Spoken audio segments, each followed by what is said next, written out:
Great. Thank you, Wendell. Um, yeah, so yesterday when I saw Wendell's revised outline, I saw that he had me making comments for 10 minutes. I was a little baffled. Uh, at first I looked at the outline and had some questions on it that no doubt you've all seen, and it seemed a little bit um, outside of what I would have expected for code of conduct. We had a homework assignment to read a book on negotiations, and I thought that was the portion that I've read. I thought was useful, but it also seemed to be a little outside of maybe what I would have expected for a code of conduct. So I got to thinking about that, and really I think the one page document that we produced back in March is a pretty good stab at having a code of conduct. Um, as I thought about it, these are words on paper, and that's a good start. That's a guideline, but really I think what it seems to me like what we should embrace really is moving towards a culture. I think a code of conduct, a document would inform that.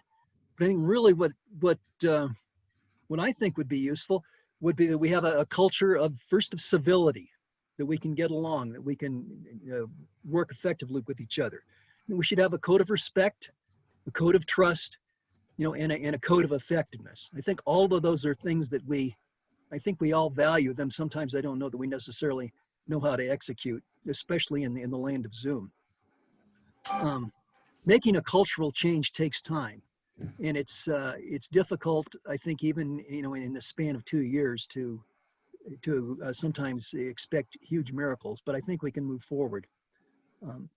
I look at what we've done so far. We're about a third of the way through the term of this council. In the 2-year term, we're about 8 months in, and we've been able to do a lot. I think we dealt with the Ruxton corridor study, with transportation, with the stalemate on Crystal Park Road. We dealt with the Cog Railway. And none of these were small topics. They all required quite a bit of effort, quite a bit of work. And then the pandemic hit, and I guess the big takeaway out of that is we got some resolution on the incline. So I'm proud of you all for hanging in there and doing that. And when I say all of you, I mean council, and I mean city and staff as well. So it was a united effort, and we made more progress than I might have expected looking back. And we did it under difficult circumstances. I think we have the substrate of a pretty effective culture if we just really want to take and push it forward. So I'm hoping that we will at least adopt some civility and be able to move beyond that, to move to respect and to trust and to effectiveness. I think that's the kind of governance that we would like to provide for Manitou Springs. A number of counselors have at times talked about the future, about encouraging other people to take up positions on city boards, to serve on city council. I mean, that's really our future. I think we want to create a long-term vision of what the future should be like, of how we solve problems, of how we address problems in the future. We've got plenty of work. If all of us served a full 10 years on city council and became term limited, we still have a lot of work to do. So I think we want to make things better for the next round and pass on a better situation that other people can continue to keep Manitou vibrant and lively. So Wendell, if that's certainly feel free to add to, and certainly other people will be making comments later on. Sure. And, I reflected on my assignment here, but let me first of all just talk briefly about how I got here. I think I mentioned last week that it was through a referral from the graduate school to do some training in an area of specialty that I have in diversity and inclusion. But I've done a lot of general training, as I said, for the city of Inglewood, as well as the City of Boulder Police Department. So I've done training. Again, I'm honored to be working with elected officials, but I've worked with a number of elected officials throughout my career as well, as an executive. And one of the questions I had for both Mayor Graham and Denise is, have you imagined yourself as a great city? I kind of grew up in the era of Federico Pena. And he imagined a great city, but I got to thinking about Manitou Springs, and whether you realize it or not, you are viewed as a great city or a special city. And so part of what I'm hopeful of doing is being able to kind of bring that to the forefront as we do some planning. So that's how I got here. And as I started to interact with Denise on the staff training, I got a request through Denise from the mayor to facilitate adoption of the code of conduct. So I'm happy to answer any questions, but with that, I'm ready to go right into the goals of the session. But does anybody have any general questions about what we're going to be about tonight? Okay, so with that, what I perceive to be the goal of the session, my primary goal is to lead a discussion that gets us to adoption of a code of conduct. In our discussions yesterday, it also may be helpful if there are any goals that you have, and we're about to go around the room here or the table, but if you have any specific goals, now's the time to kind of articulate those. And, you know, in terms of what you want to accomplish over the next couple of hours, I hope to get you out a little bit earlier. But in the course of our conversation, Denise felt it would be helpful too. And the mayor kind of acknowledged that you hadn't had any opportunity to do any strategic planning, you know, as a council. So if there are any of these goals that relate to the budget process, I'm sure that it would be helpful to the staff in kind of formulating that. So we can clarify that as we go along. So what I'm going to do, and I'm going to time you on it because I've got a pretty strict and straightforward deadline here, or time frame, is just, you know, ask you, go around the room and ask you, what do you want to accomplish over the next couple hours, and how might it impact the budget is kind of a secondary question.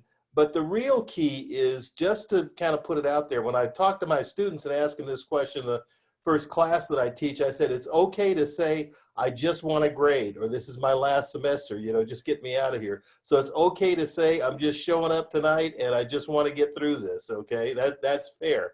But why don't we go ahead and start in my screen. Counselor Cheney, you would be the one that I'd pick on first. So I'm going to go right across the screen that I have and give you about 5 minutes to kind of articulate, you know, what do you want to accomplish over the next couple of hours? And it's okay to say, just get me to the baseball game, okay? But anyway, go ahead. What I might point out, Mr. Cheney is actually our deputy city administrator. Oh, okay. So yeah, so we. Well, I'm sorry. Yeah, he's on the line. So anybody on the line, you know, let's skip you, but come back to you and Denise toward the end. But let me go to Counselor Wolbrecht then. Are you the first one, the counselor that's up? Sure, that sounds good. Okay. Thanks for being here, Wendell, and thanks for doing this for us. I really appreciate it. Just a few thoughts that I have after reading the book and going through some of the sample codes in the packet that were provided. And I don't think I'm going to need 5 minutes for this, which is probably a relief to everyone. So I think that this town, one thing that people say to me very often is that Manitou takes 1 step forward and 2 steps back way too often. Mm-hmm. And so I think we're a really great town. I think we could be a really phenomenal town, but we need leadership on all levels to kind of stop what people perceive to be this process of 1 step forward and 2 steps back. And I think that this code of conduct is a place where we can maybe start to change that and really create something that Mayor Graham talked about putting forth things that the future councils can do. Right now, when people get off of council, they feel like moving. And that's something that I don't like very much. And I don't think that's healthy. And I think that goes hand in hand with what I said first. And I think that if we want people to sign up and do this work of council, we are not doing a great job of that. And it bucks, you know, the buck can stop with us and we can try to do better. You know, other than the mayor and Councilman Brenner, who was appointed, we're walk-ons. I ran unopposed, as did most of the people on council now. And I don't think that's healthy for a community. So I'm hoping that if we were to tighten up our code of conduct, that people might feel a little bit more certain about what the experience is like to serve. And then my last thing that I'm going to say about this is that I looked at our March document and I looked at some of the sample codes, and I feel like ours really lacks detail. You know, one of the things I've realized from being on council is that pretty much without a code of conduct and any processes for council to be, you know, to be in any way, I don't know what the word is, but held a standard that if we're not held to a code of conduct, then citizens are pretty much the only ones who can make a change, right? So when you're on council, if your ward or the general population, if you are at large, doesn't like what you're doing, they have to mount a recall campaign to get rid of you. There seems to be nothing in between that, and there's just nothing there. I mean, so right now, I'm not sure that that's the best way for us to operate. And I noticed that these other codes of conduct that you gave us were much more specific. And I liked that specificity. And I think that people wanting to run for council, and I think that all of us like structure, and all of that would be really good for us. Thanks. Okay, is there any particular detail or area that you would like to see us focus on in terms of adding a little bit more detail back into it? You mean into the code of conducts? Yes, you said ours lacks detail. Is there anything in particular, and we can come back to that if you want to think about it. No, I mean, I think, you know, for example, for many years, we've sort of been told that if you miss too many meetings, you could risk being, you know, not on council anymore. I don't see anything really in our charter about that. And this code says, if you miss a meeting, let us know. I mean, we don't have any standard. I feel like this is so vague that once again, it leaves it up to the citizens that elected us to decide if we're doing our job. This is too vague. I can pick almost, I mean, there's quite a few things, but I mean, there's a lot of rules and other codes of conduct about what the mayor's role is much more ironed out. And even in terms of what happens in public hearings is identified in Fountain's code of conduct. And I liked all of that. I felt comfortable when I read it. I felt like if I went to a Fountain Council meeting, I knew what their protocol was. And I don't feel like reading this one-page document on any level that I know what Mayor Graham's going to do in a hearing. I don't know that from reading this.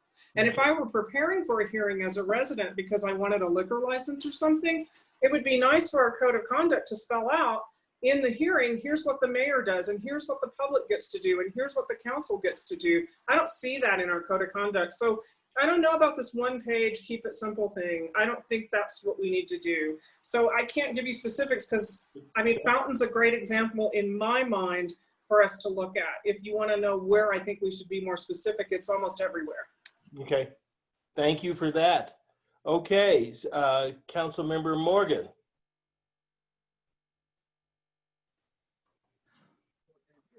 Wendell, she's our city clerk.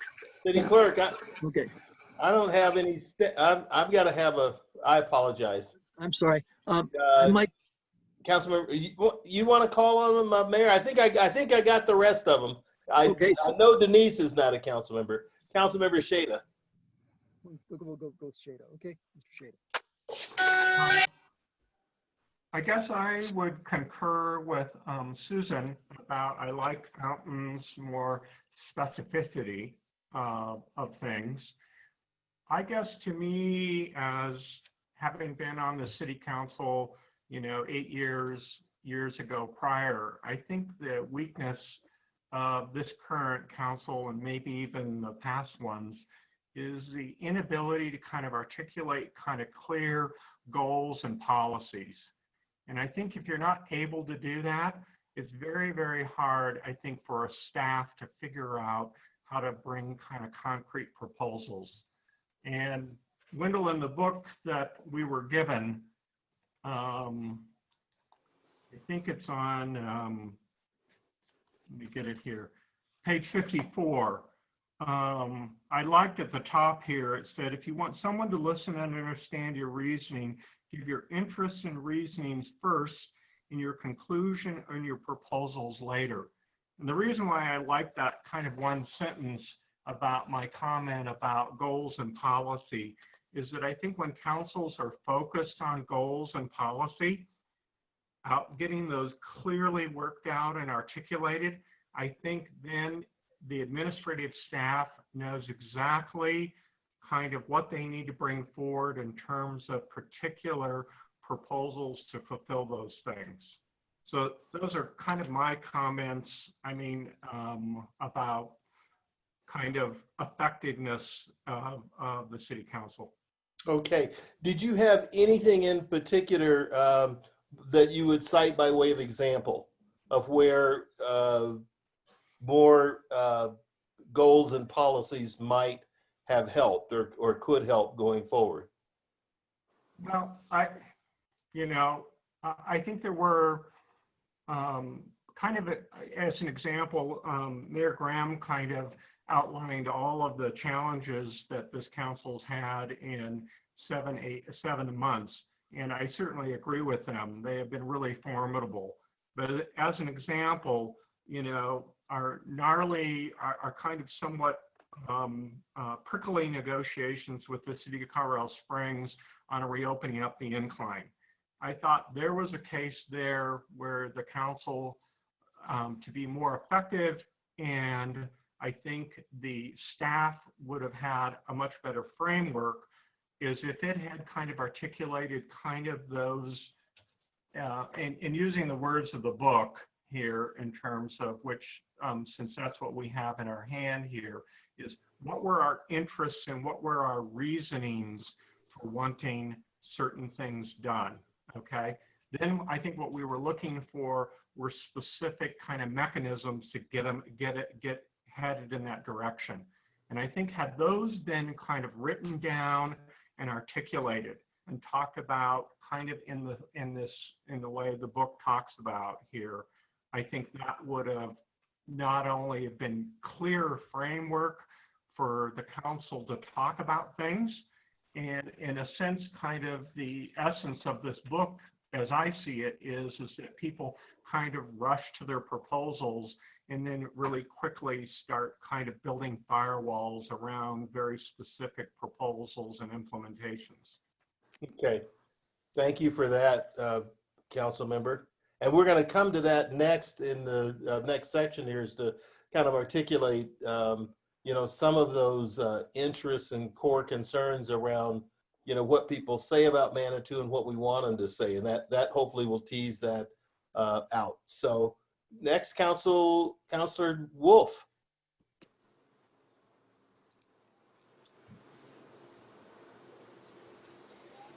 Julie, you need to unmute yourself.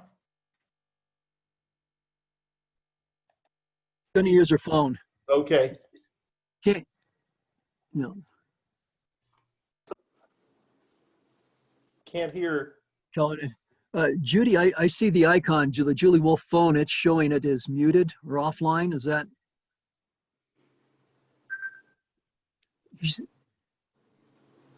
Hold it up again, Judy. Julie, I couldn't read it.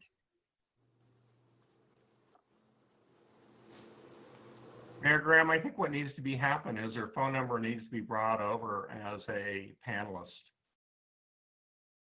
Judy, can you Call into the meeting. do that? Yeah. It is brought over. Unfortunately, I can't bring phone numbers over. It's brought over, but it's shown as mute. Yes, I know. And so I'm working right now to see if I can, all I can do is ask her to unmute.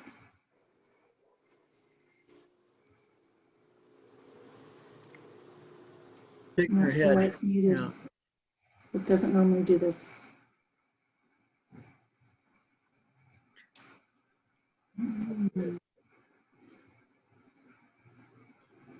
Maybe Julie, if you want to try calling in again and we can see if we can't get you over there with, oh, wait a minute, you just unmuted. Can you hear me? There you Yep. go.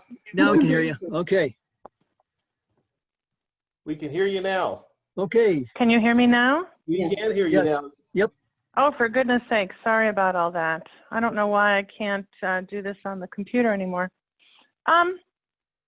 Well, I agree with the mayor's email that I think keeping it simple is probably more likely to result in the outcome we want, rather than having, a 5 or 10 or 20-page thing. I thought the one-page summary received was comprehensive and helpful. I think even if we put together a 50-page document, we can't possibly be specific enough to address every particular situation that might arise. And I agree with what Susan said about it would be nice if more people would sign up for council. I can't say that more people will sign up if we have a longer code of conduct versus a shorter one. I don't know that I agree with that assumption, but I do agree with the goal of getting more people to sign up. I think that would be great. And I agree with Councilor Shada that when we don't have an opportunity to really articulate clearly what our policy desires are and what we really specifically want to see from staff, and when we're under the gun, we're not allowed to have enough time to talk about those things, then things don't always work out the way we want. And so that's a lesson learned. And as I've said before, I think there could be some improvement in the way we structure our discussions so that they're more like discussions and not just little announcements of each person's position. And I look forward to working on this. Thank you. Okay. Just one follow-up, Councilmember Wolf. Is there anything in the document or anything that you read in the other documents that you do think would be helpful if it came over? Is there anything there? I understand you want to keep it short, but is there anything that might be more helpful specifically? Not that jumps out at me, but if somebody else might think of something specific, which I haven't heard yet, I'm happy to weigh in on it. Okay, thank you. Sure. Councilor Fortune? Yeah, hi, Fortune. Okay. Thanks. A couple of things. First of all, I think the comments have been good so far. I guess my big thing is we've had 3 instances in the less than a year. We've had 3 instances of the community seriously discussing the possibility of a recall of different council members. And I just think that we can do something to prevent that. I think it would be helpful if we could figure out a way to prevent that sort of thing. And, you know, and all 3 of these council members, I think, are incredibly well-intentioned. And for whatever reason, the community, well, there's various reasons why the community didn't agree with that. But I think if we as a council can come to grips with that, it might be helpful. I don't know how. On the issue of specificity, I completely agree on that. However, I'm wondering if it might be worthwhile, as I was reading through them again, it occurred to me that many of them are like tutorials or primers for how to be successful on council and how a council could be successful. And I was wondering if, you know, a in-between thing would be to get a code of conduct out fairly quickly, the shortened one, and then just expand, blow up those into something like a personnel manual, but without the, I feel sorry for Councilman Bremner because he hasn't had, you know, he came on so cold into this without any real training or anything. So I think something like that to hand to him would have been very, very helpful. So that's kind of what I was thinking as the next step is we might do something like that to just expand each of the items under the standards of conduct into something that's more like an standing operating procedure, which is what the commissions and boards are doing. They're all coming up with their own SOPs that how they conduct business on their specific board or advisory group. And I think if I'm understanding Councilor Shada correctly, I'm totally on board with that. I think that having a kind of a decision-making process that we can all kind of agree to, a framework. I come from a background where we have a very specific decision-making framework, and it almost makes for a reproducible process so that no matter what group is tackling the problem, you're probably more likely to come up with the same solution to that. So I think a good framework that we might all agree to how we might approach problems or issues in the future would be a good thing. And let's see. Lastly, I guess the one specific thing I would say, I had a whole laundry list of things here, but the one specific thing I would say is that we might want to add is, and again, it could be encapsulated into some of these other ones, but think positively of each other and of staff. Assume the best of each other and of staff, because in the 2 councils that I've participated on, for the most part, I could always assume the best of everybody. And I think that that's important to start from that position. So those are my comments. Thank you. Okay, thank you very much. Councilor Brimmer. Hello. Well, I like the idea of simple. And I like the code of conduct we already have. As far as, I also enjoyed reading that book that you gave us, Getting to Yes. I think a lot of good things in there, but I think we need to focus on what our goals are tonight in our 2 hours, which is the code of conduct. I think it's valuable to understand how to negotiate and so on and so forth, but code of conduct is quite a bailiwick to try and tackle in one evening. That's all. Okay. Would you feel it appropriate if we had time this evening or maybe at another meeting to kind of go through each section of the proposed code of conduct? Would that be helpful, do you think? Or would you like us to bring back something for you to review based on the comments tonight? Well, I guess when we're talking about a code of conduct, it's how we behave in our meetings. And then the book you gave us, Getting to Yes, Negotiating, is another aspect. And I like what John Shada was saying about, the incline, about how we work together to negotiate that agreement. And what I got out of your book was focus on interests. And our interests in the incline, I think articulating our interests to the community and to Colorado Springs was helpful in bringing that to completion, because our interests obviously are different than Colorado Springs interests. And so in order to bring it together to make a solution that was mutually agreeable, which we did, we had to articulate our interests. So did I answer your question? I don't think I did. No, but we'll get another swipe at it in the next question.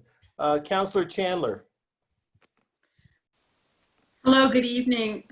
Thank you for being here. And I want to start with saying that I feel very privileged to serve the residents of Manitou with the current city council that we have. I do have some concerns. One is that I have perceived, and I'm just a perception of mine, is that we tend to, as a council, to be conflict averse, and we tend as a city to be conflict averse. And I really love what it talks about in the book, which I did read, about conflict. And I'm going to go ahead and read it. And then I have some transparency and trust issues. I know I'm held to 5 minutes. That's another concern that I have. But let me just read this. And it's from the preface of the third edition. Democracies surface rather than suppress conflict, which is why democracies often seem so quarrelsome and turbulent when compared to more authoritarian societies. The goal cannot and should not be to eliminate conflict. Conflict is an inevitable and useful part of life. It often leads to change and generates insight. Few injustices are addressed without serious conflict. In the form of business competition, conflict helps create prosperity, and it lies at the heart of the democratic process, where the best decisions result not from a superficial consensus, which I sometimes think that the council is sometimes really guided a superficial consensus, but from exploring different points of view and searching for creative solutions. Strange as it may seem, the world needs more conflict, not less. Having said that, I have some issues regarding transparency. I like to use examples. I will use the incline as an example. I also have some issues regarding preparedness, which is outlined in the Code of Conflict, and of the time-limited nature. So we all know that serving on the City Council of Manitou is not a career path. We volunteer to do this job. This is a volunteer job for which many of us spends hours and hours and hours preparing. I know I'm one of them. I'm gonna deal with transparency first, and I'm gonna use the incline as an example. We were offered an MOU from Dole Brebnick and Roy Cheney regarding a way to manage the incline.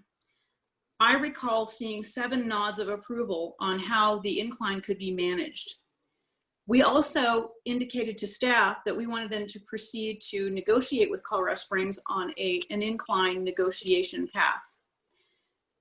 I got up one morning and I was looking at KRDO News and I saw a press release that a negotiation had occurred with the city of Colorado Springs that I knew nothing about as a city council member, and it backed us into a corner, terribly so. And there was such a lack of communication, and that I wondered, how did that disconnect happen? And what happened was, the next city council agenda I see is people are trying to defend their jobs. And this went from, where did we go from the original MOU to where did we go from, Colorado Springs doing a press release backing the council in such a corner that we had no choice but to proceed in a way that we weren't going to do that. And then having city staff feel that they had to defend their job positions. It was ugly, nasty, and there were several council members, including myself, that were in the dark. And the transparency issue is that staff had to have communicated with someone on council, for that press release to have been okay to go out. And my concern is, we deal with transparency on number 11 of the Code of Conduct, and it says transparency to the public. I want to see transparency with the council, that everything that happens is transparent.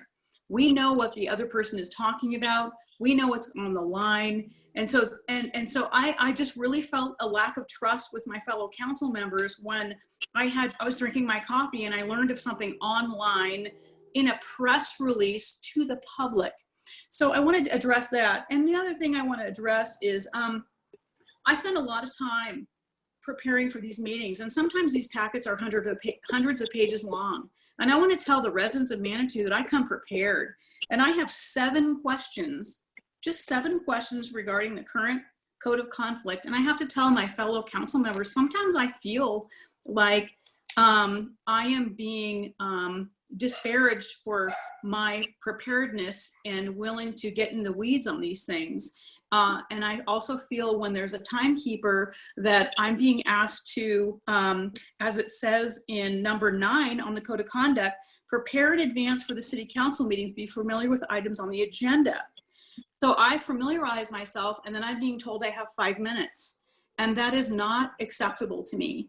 And so I really hope that we can come to a place where we all can be heard, that there's 100% complete transparency with all transactions, and that we have a trust level that we can build with this current council. And if there's a council member that has a question, I want to stop and listen to that council member. I don't want them to be stymied or silenced by a time limit or anything else when they've taken the time to prepare to come to this council meeting and be an active member. Okay, that's all I have. Can I have a follow-up question maybe to the mayor, and you can direct that any way you want in response to Councilmember Chandler's question. Does the practice, it may or may not be in the Code of Conduct, but does it allow for council members to contact staff in advance of the meeting to get a question answered, something like that, as opposed to having to bring it up in the meeting itself? What's your practice on that, just for my information? Well, what we have asked is that if council members have questions regarding packet material and so forth, that they email Denise by noon on Monday. so Okay. that she could basically get it researched so that when the question comes up at council, we'll have the answer as opposed to, you know, fishing around and not giving a complete answer or not having the ability to respond in a timely fashion. So we've stated that a few times. I don't know that it's really become part of the, that it's become a habit, but that would be the stated hope. Councilman, May I comment on that? Because that is specifically addressed in the bullet number 9 on the code of conduct, which specifically states, be familiar with items on the agenda. Let the city administrator know of any questions in advance so that the answer is ready at the meeting. Well, that's great. Many of us work full time and have other things going on in our lives, so we can't always 100% do that. And secondly, sometimes the agenda has changed on us. In the 11th hour, we've been given things that especially with regards to the incline, in the 11th hour to digest less than 30 minutes before a meeting.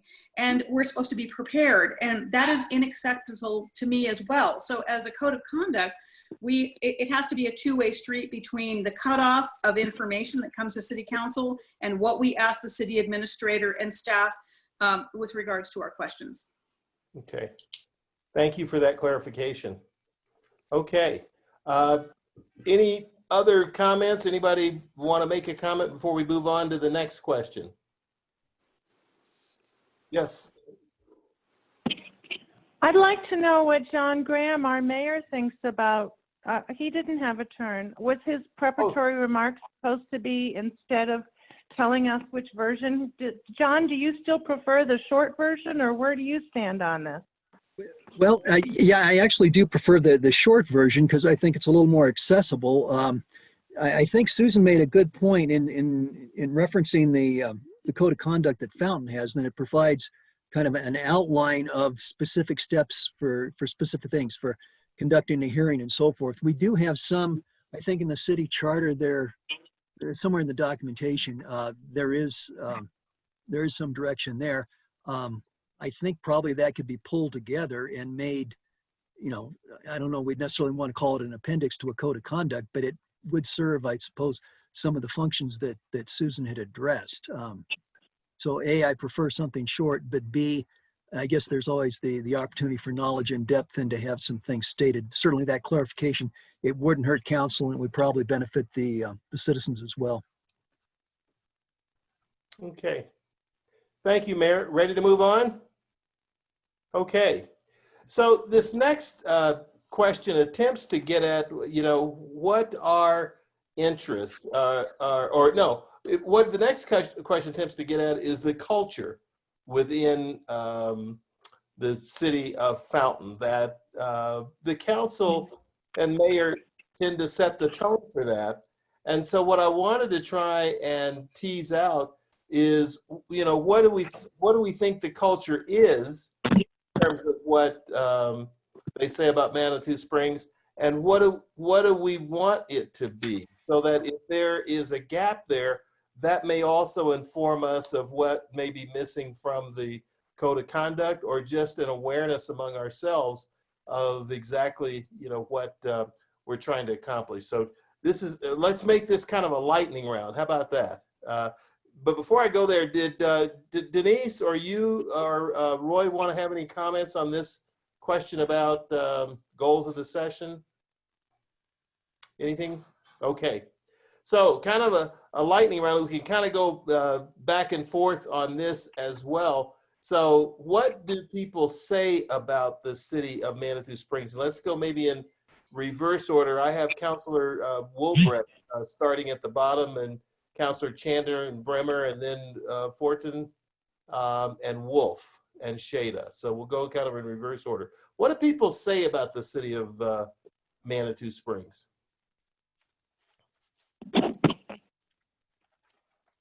Councilmember Woolbrecht? Uh-oh. Susan? Well, we've lost her video and she's muted. There she's back. I think she's back. Okay, great.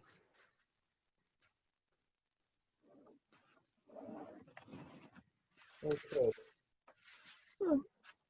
Okay, Okay, she's muted. Susan, you're muted. I'm sorry. I'm trying to use my iPad and it's a little challenging. So What do people say? about Manitou Springs? Yes. Well, I mean, I think I already covered that a little bit when it refers to council. Okay.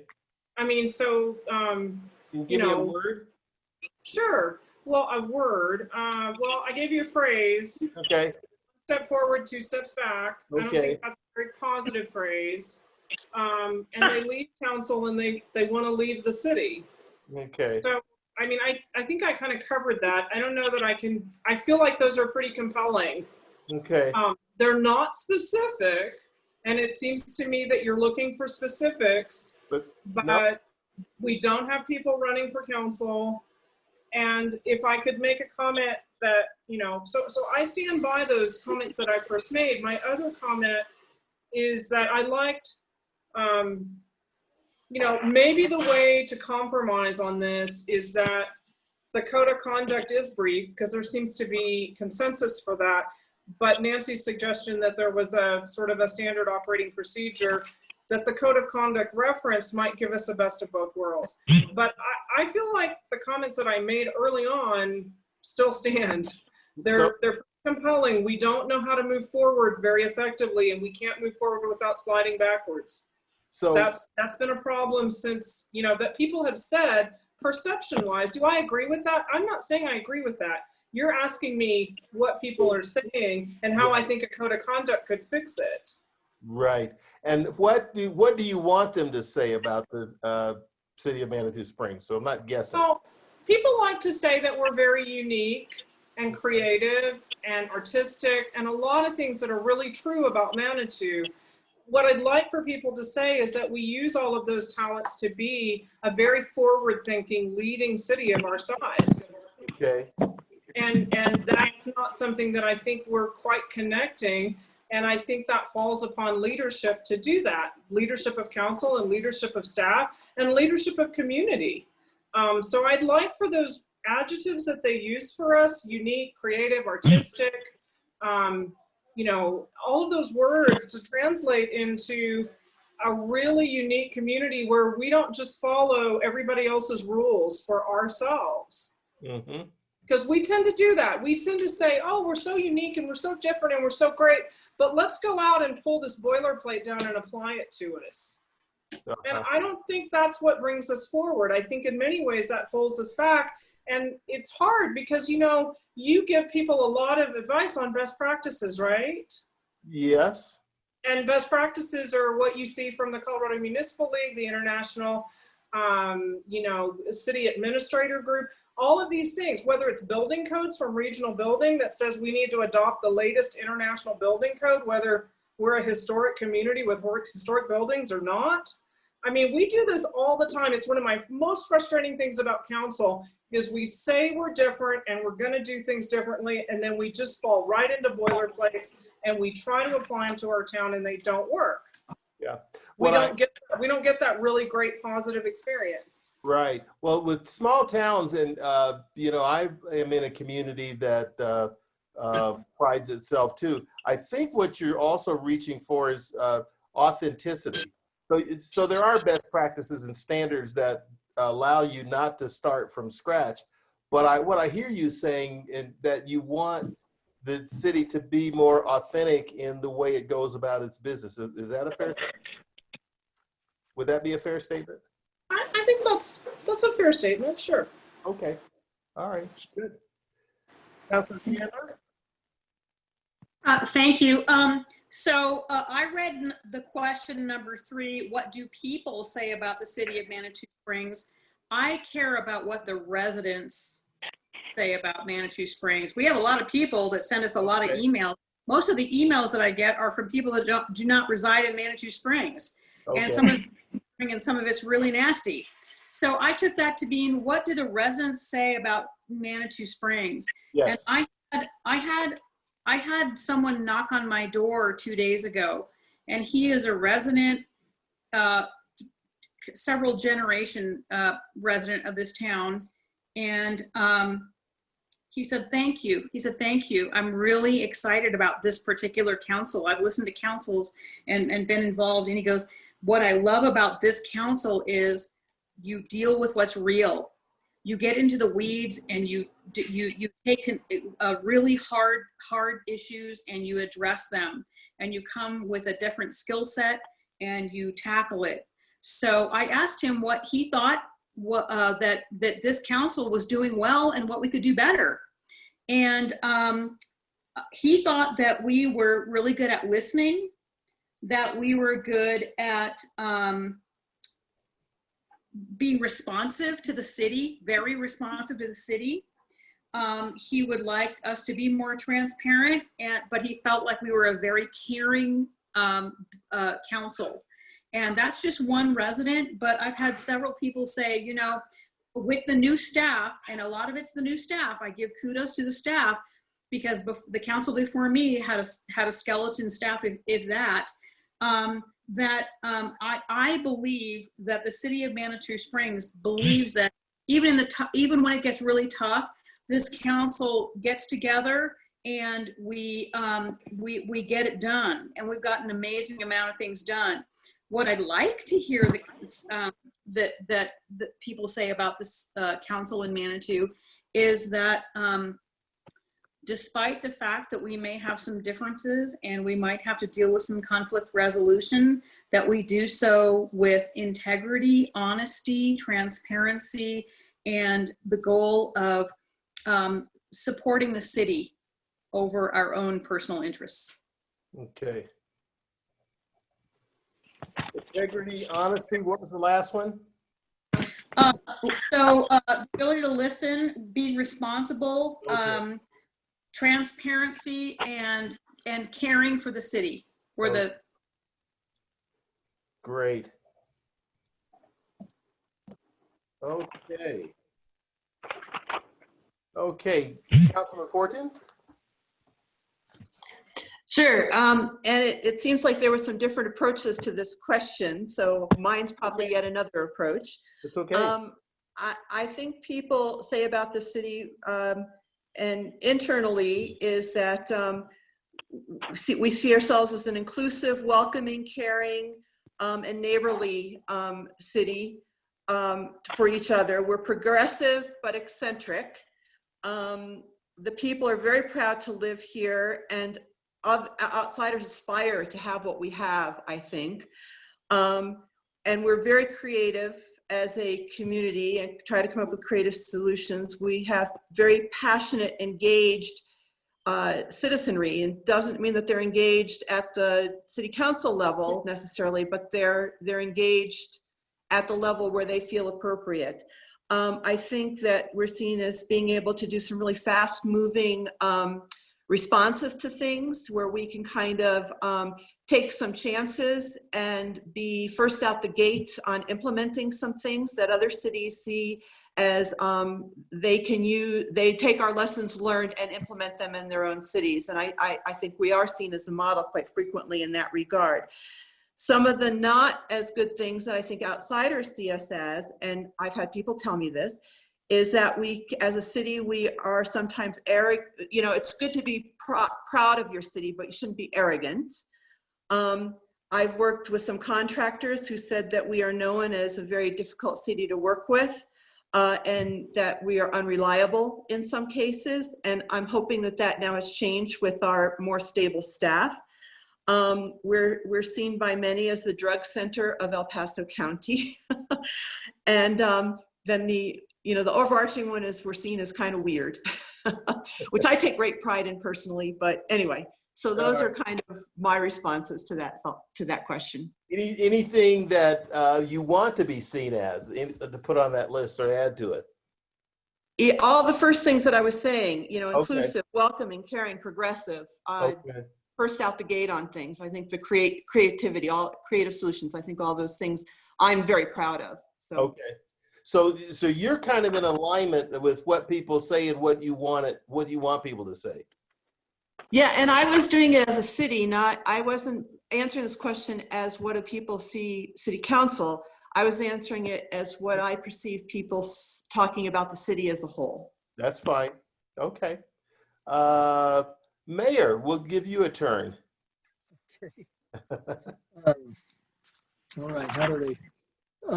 Yeah, again, I guess it kind of depends on your audience, who you talk to. I think there's a perception in Colorado Springs that I mean, yes, we're unique. We're sometimes a little difficult to work with. I think a lot of people are envious of us. I know most of the people I used to work with were from Colorado Springs, and their idea of heaven was to come to Manitou. Because I mean, they live mostly out on the east side. So there's that. Internally, I think, well, prior to last year's election, I think a lot of the residents were frustrated. I think they're tired of, I think there was a sense of being disconnected from the city, disenfranchised, implementing, we're basically bringing in good, competent staff and developing a customer service attitude. I think has done a great deal to change that. So I think just in probably in the last year, we've seen a big turnaround in that. We pride ourselves on being diverse. I think that's a double-edged sword. Sometimes it's difficult to get to consensus. If you think about it, our match proposal, that passed by 5 votes, 50% less 5, 50% plus 5. So we have that kind of the tension in the community, which is in some ways good. I hope we harness that to do good things. Something that I think Manitou used to be a little more profound in is that we were kind of a territorial group. I don't know that we're quite as territorial as we used to be. I still think it's an apt adjective, though. Okay. Yeah. Anything you want us to be seen as?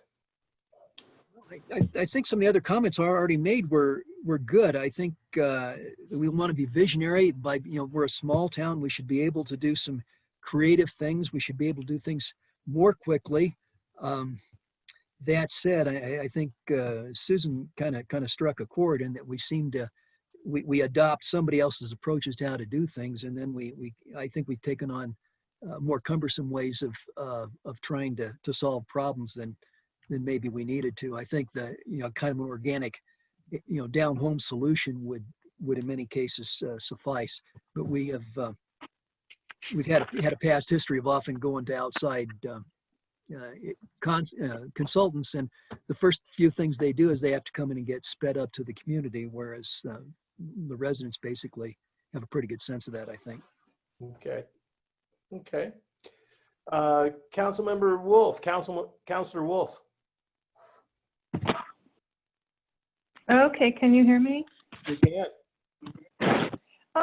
Well, yeah, again, like everyone else has said, it depends who you ask. You can't just generalize what people on this planet happen to say about Manitou and come up with consistency. But I agree with a lot of what's been said, that we're progressive, we're visionary, that we are eccentric and artsy and creative and passionate and interesting, and that we have horrible traffic problems, so they're not sure they want to come here, but sometimes they do. I think people perceive us as being on the liberal end of things politically, and I think Manitou actually has a very good reputation as a creative city that does cool things, and that I think Nancy or somebody mentioned this already, that some of our ideas have been imitated by other cities.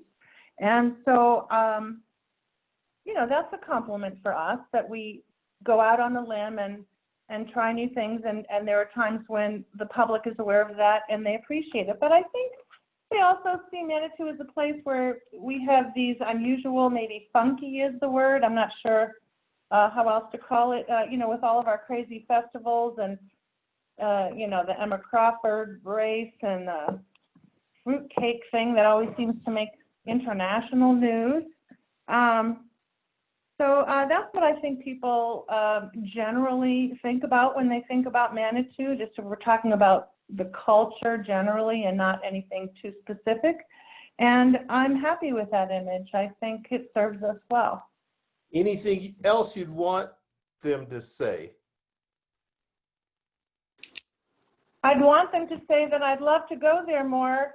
I'm so glad they figured out how to reduce the amount of traffic. Okay.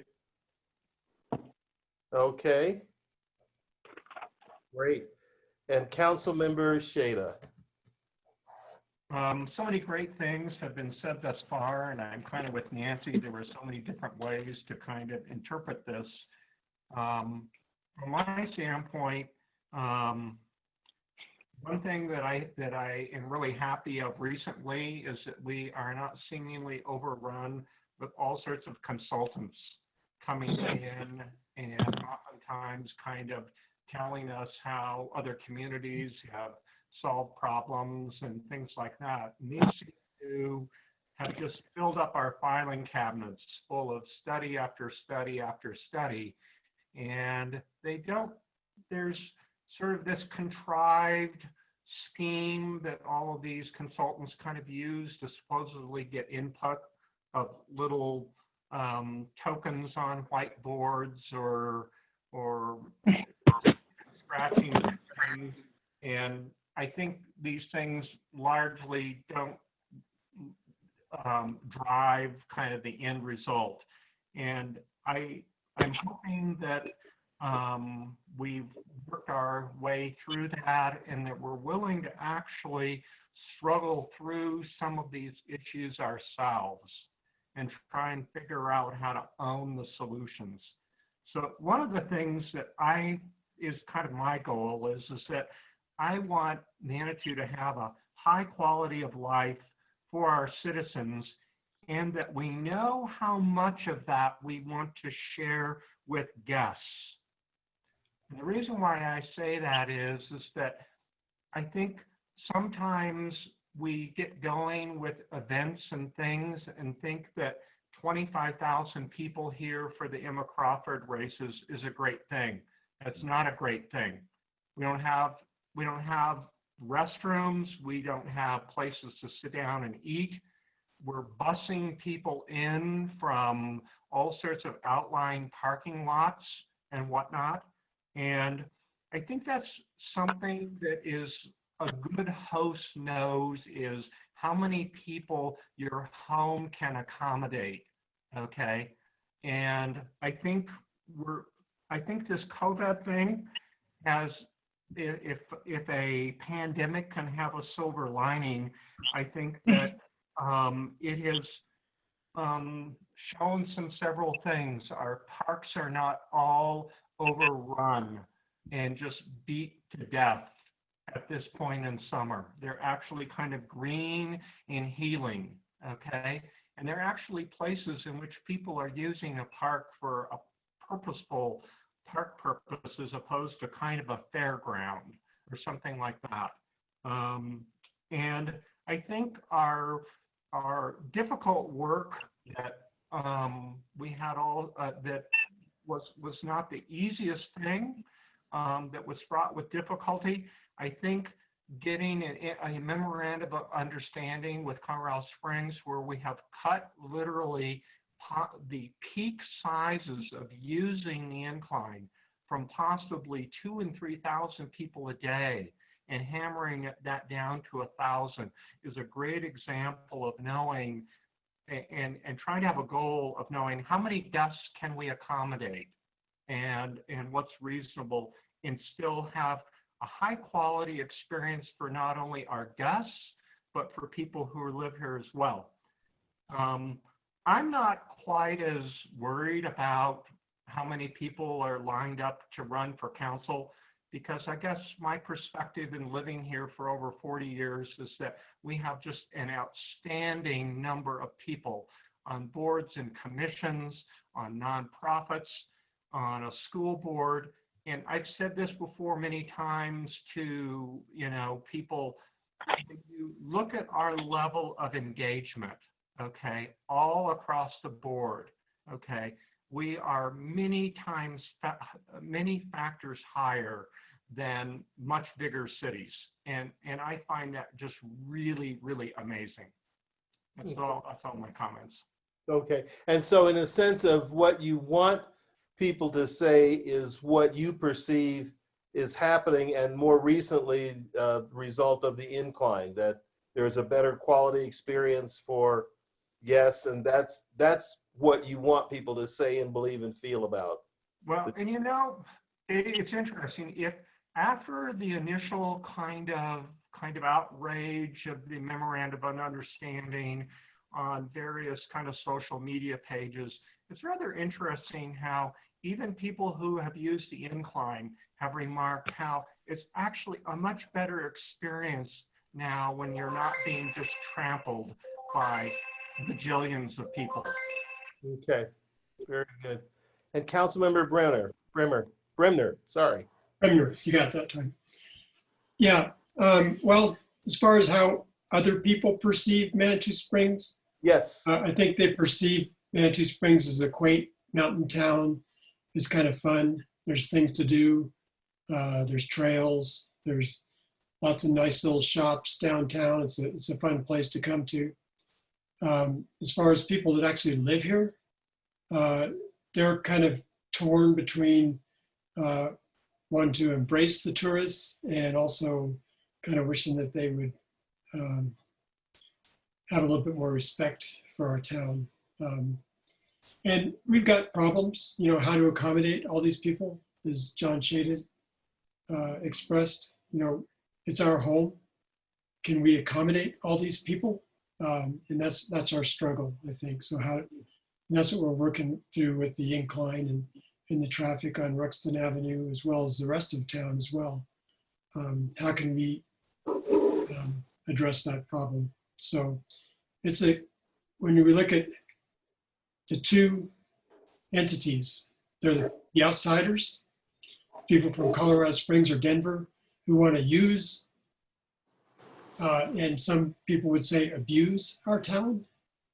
And then the people who actually live here who want to make it a place that's livable. So that's the struggle we're going through right now. Is that then on the side where, what do you want them to say about Manitou Springs? Anything more to add about that in terms of our culture? What do you want them to say? What do I want? Well, I don't think what I want them to say is going to have any effect on what they think. To tell the truth. Uh-huh. So Well, I really have no comment. They can think what they want. Okay. All right. Okay. Well, I get a pretty healthy sense of the culture. Mayor, did we get you in there? Yes, you did.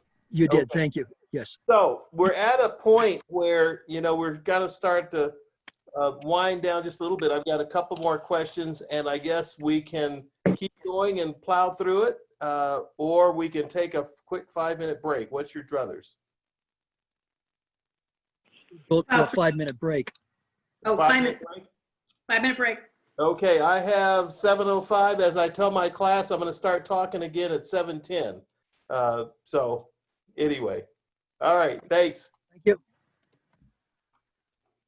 We're trying to accomplish is, as one of the council members alluded to earlier, try and focus more on interests and concerns as a way of looking at conflict and trying to resolve it. And so I'm going to specifically reference pages 32 and 51 of the book. And so what I'm trying to tease out of this question is, what are people's mutual or shared interests? And just to run through quickly, this list that's about 10 different items. So autonomy, appreciation, affiliation, role, and status. And I've got definitions on each of those. Let me go back through them quickly. Autonomy, the desire to make your own choices and control over your own fate. Appreciation, the desire to be recognized and valued. Affiliation, the desire to belong as an accepted member of some peer group.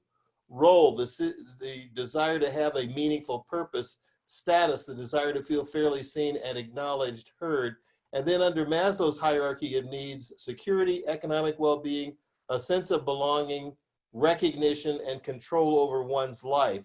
So from each of you, what I'd like to get and you can paraphrase any one of these that you want to articulate your own, what are some shared interests based on the discussion that we've had so far that we want to promote as a council? And what my goal is to be able to zero in on making sure that those shared interests are captured in the code of conduct. And so now we're going to talk about interests versus positions, and that's the whole notion of the book. And one other comment I'd make about the book, and just the principles outlined in the book, is that this stuff really does work. If you start applying it and you become comfortable with it, and I would say don't try and swallow the elephant whole. You can latch on to one thing that you like about the book or that's stated, utilize that in moving forward in any situation that involves a conflict or trying to get to an agreement. And the more you do it, the more you practice it, the better you'll be able to number one, recognize conflict when it occurs, and secondarily try and move through it. So this is just an exercise to try and identify what are the shared interests we have or want to pursue as a council. And they go to core concerns and they go to our hierarchy of needs. So let's see, Councillor Wolf, you're at the bottom of my screen, if you don't mind.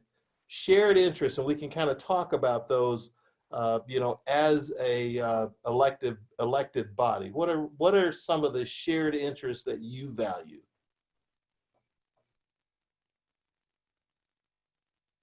Uh-oh. Can't hear you, Julie. Sorry.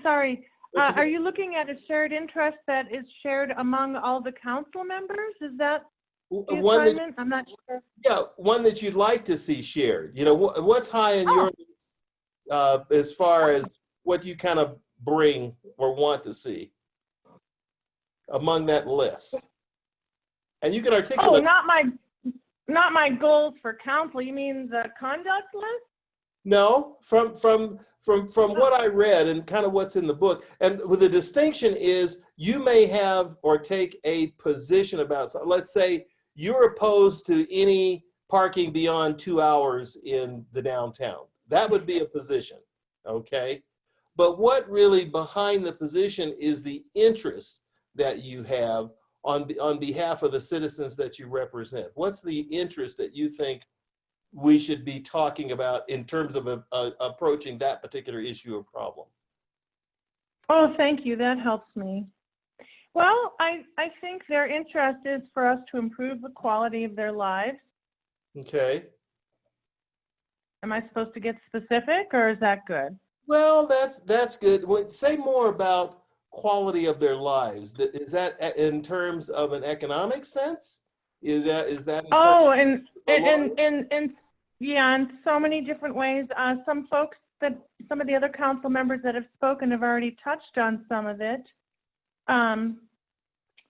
Being able to drive through town without horrendous traffic and pollution and noise and crowded and overly crowded, and that's a quality of life issue that a few of the other members addressed that needs to be improved. I think quality of life, and John Shada touched on this, is that the residents don't necessarily find it beneficial to have these huge events in Manitou that, trash out months of work trying to make our parks look pretty, and then they look terrible after all that money. What's the point? Should we just put gravel down there? Like, what are we doing? Do we want to improve the quality of life for the residents, or do we want to improve the quality of life for Colorado Springs people who like to come here? And so I would say the quality of life can be improved if the staff are able to respond to requests for potholes to be filled and for code violations to be addressed reasonably promptly. I think those are two complaints or concerns I've heard over the years that people would like to see improved that haven't really improved yet. Yeah, I mean, economically, sure. I think Counselor Chandler's working on that. She's done all this work to bring a mental health contingent, some counselors and folks here into Manitou for folks that live here who, for whatever reasons, aren't inclined to leave to go to Aspen Point or something. And she's arranging for them to come here. And I mean, that just affects your overall well-being, I mean, on so many levels. But in general, I think our common concern is to try and improve things for our residents.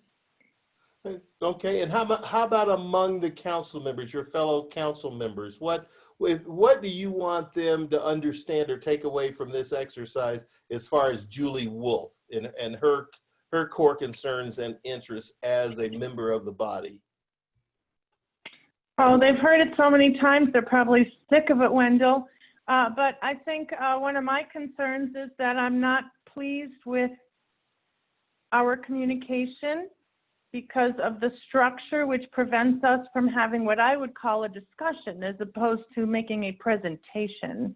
Okay. And I'm also concerned about manipulation of time.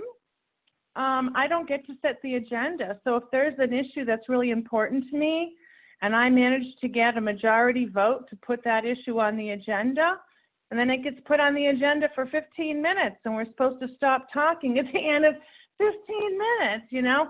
But if there's an agenda item that one of the agenda controllers, they put down for 2 hours and if it has to take 3 hours, no problem. So, you know, there are those, you know, power and control issues over having an opportunity to really spend the time we need, I think, to better understand each other's interests, better understand each other's concerns. I know that takes time, but, you know, we're not usually in a rush. We've had some emergency things come up this year, certainly. And if need be, we can set that over to talk about another time. But those are some concerns I have is more discussion and less presentation of your final position and more somehow opportunity to go back and forth with each other. If John Graham says something important, but I have 3 follow-up questions to make sure I understand it, if I can't ask those questions for another 20 minutes because it's not my turn. Anyway, just the structure to me is somewhat detrimental to our goals. Yeah. So I guess I would put those issues out as things that are important to me. Is it fair to characterize that? I'm not trying to pigeonhole it, but I'm trying to get a handle of what, you know, has kind of been articulated in the book as maybe one of the buckets. So it says status, the desire to feel fairly seen and acknowledged or heard, you know, in your role as a council person. Does that come close? Is that in the ballpark to have your status as a equal member of the council recognized and to be heard? No, I don't feel like I'm treated unequally. Okay. I mean, I'm not treated the same as Mayor Pro Tem and the mayor. You know, they have the authority to decide that an issue important to me will only get 15 minutes, but an issue important to them will get 2 hours as the only agenda item. I guess that's a form of inequality, but I don't feel disrespected per se.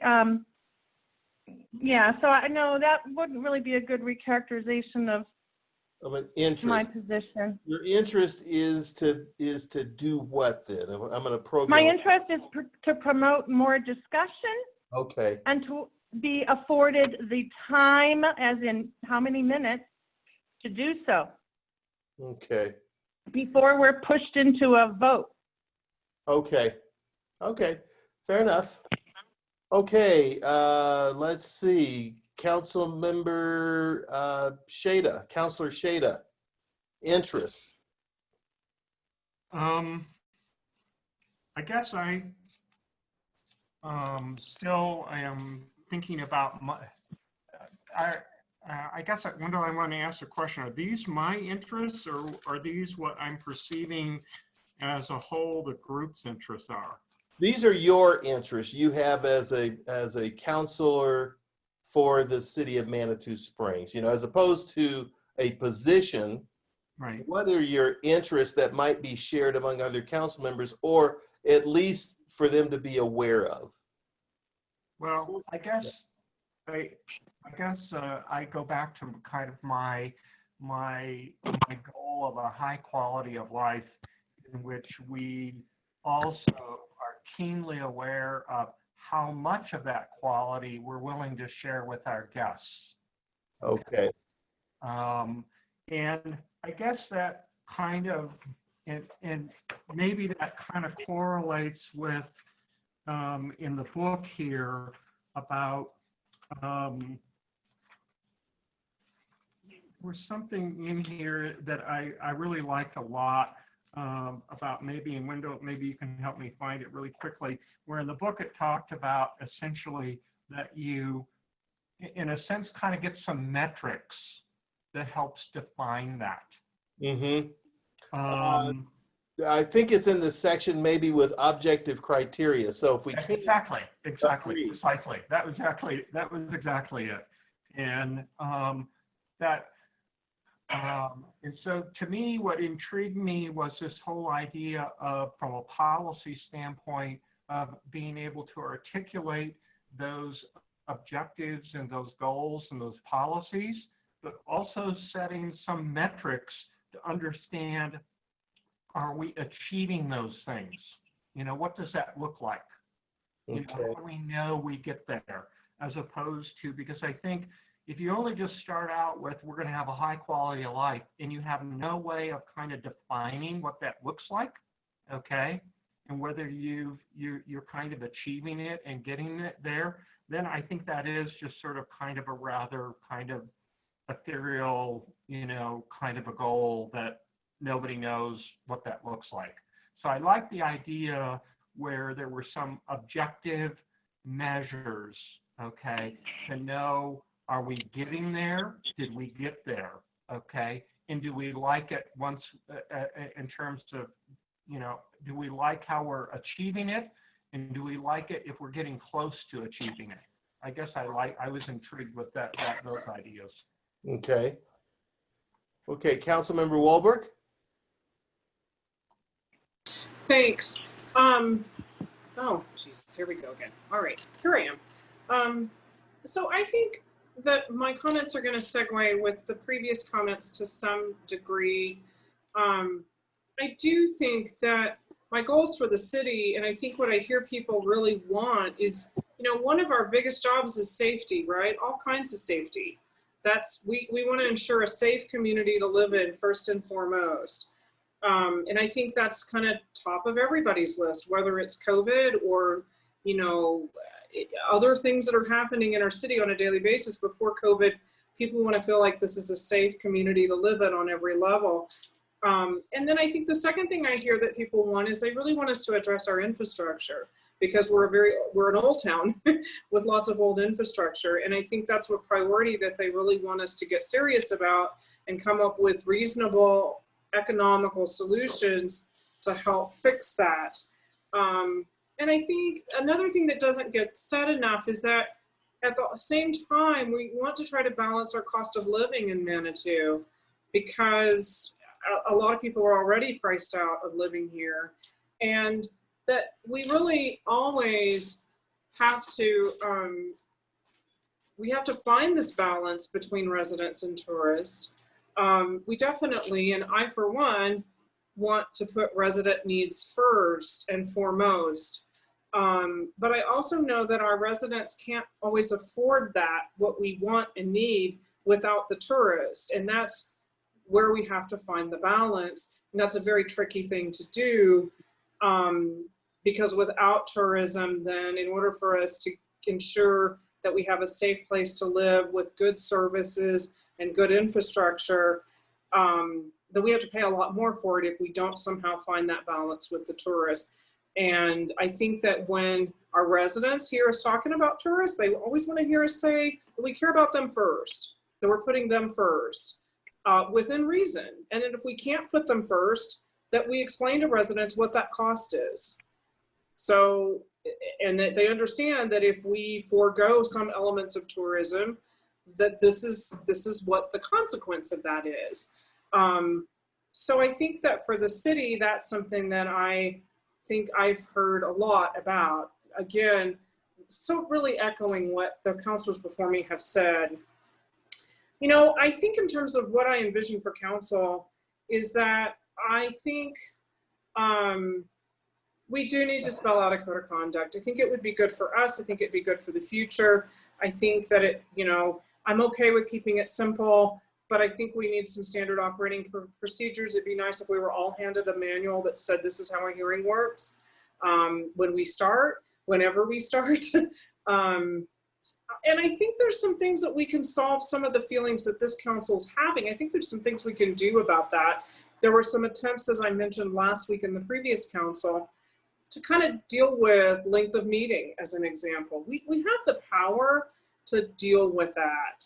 And we have the power to decide if we want to control the length of meetings, then what are the consequences of that? And we have the power to decide if we're going to accept that. Again, I think John Graham agreed to put that on a future agenda. I think that's going to, along with the code of conduct, is going to help us. It's going to help us more than we realize. It's also going to help one of my pet peeves, which is that people don't want to join council because they can't, they're afraid of the time commitment. And they're afraid of 6 to 8 p.m. to midnight meetings and some other things. So, I mean, I think that, and then I have some, you know, my experience on council has been that when an issue comes up, we all get a chance to weigh in on it. And that then there's a chance to ask questions of each other, of whoever is speaking on this topic. And I don't like the idea of speaking and then being grilled on it.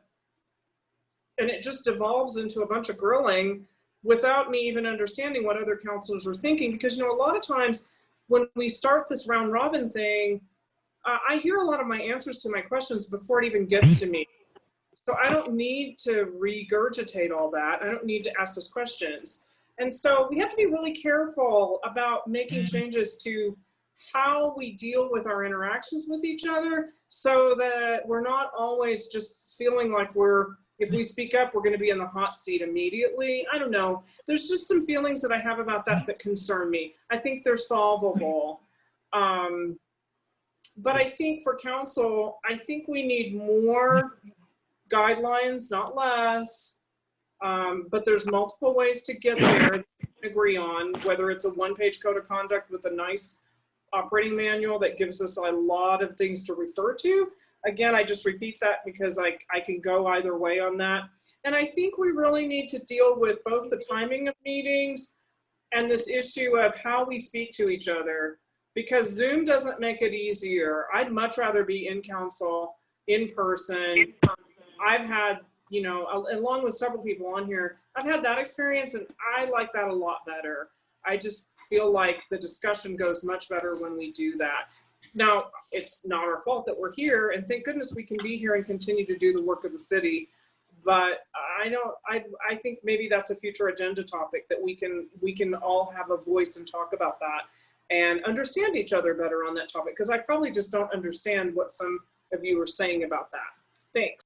Okay. Councilor Chandler. Thank you, and thank you to council for all the input so far. I really agree with Councilor Wolf when the bottom line is our job is to increase and maintain the quality of life for our residents, business owners, and visitors in that order. And for me, you know, I really, one of the things that I will say that I do, and that is I listen to all of you. And I did listen to the previous question, number 3, what do people say about City of Manitou Springs? And 2 council members this evening said that, quote, we have been perceived as difficult to work with. Tonight, that was said tonight. And I want to say that I don't consider that necessarily a bad thing. And I don't consider conflict a bad thing. And I don't consider being difficult to work with a bad thing, depending on who you're hearing it from. If I'm hearing it from a fellow council person or a staff person or a resident, or someone or business owner, I'm going to take notice. But if I'm hearing it from, for example, someone who we're in contractual agreements with, for example, Colorado Springs, regarding the incline, saying that we're difficult to work with, I want to be very careful. That's very subjective. And I want to increase the quality of the lives of our residents. And I also want to make sure that we know who elected us. And that is the residents of Manitou. And by design, one of the criteria of serving on council is we have to be a resident of Manitou. So all of the decisions that we make don't just in fact affect the quality of lives of everyone around us, my fellow council people, but they affect me and my family too. I have 3 generations of family members that live in Manitou. And so I want to make sure that we make sure that the residents, and not just the tax-paying property owner residents of Manitou, know that we support them, we are listening to them, and we are interested in their quality of life. So residents, business owners, and visitors. And so segueing into that, I am absolutely for a code of conduct. If we adopt a code of conduct and we're using the template that we are going with, I do have some questions, and I definitely want to segue into what Councillor Wolf and Councillor Walbrook were saying. Is one of the things that really makes me feel pretty low is when I take a lot of time to prepare for a council meeting. I probably read more than I need to read because I'm a fresh woman on the council. I'm probably overly prepared. However, I don't mind limiting the overall time of a meeting, but I do really, I do really think that it's disrespectful of council's time and energy to call time on someone's input and feedback. So I really hope that the council can come to an agreement on how we can do that, because if there's an important issue like the COG or match or the incline or how to address a pandemic, I really feel that being called, my 15-minute time limit is actually, I feel insulted. And I know that that's not I do know that that's not the intent, but if we can't all be heard, then what are we doing here? So those are my thoughts. Thank you. Just a quick follow-up question. This may go to the mayor, but do you all have, I assume, a time limit for each counselor to speak to an item?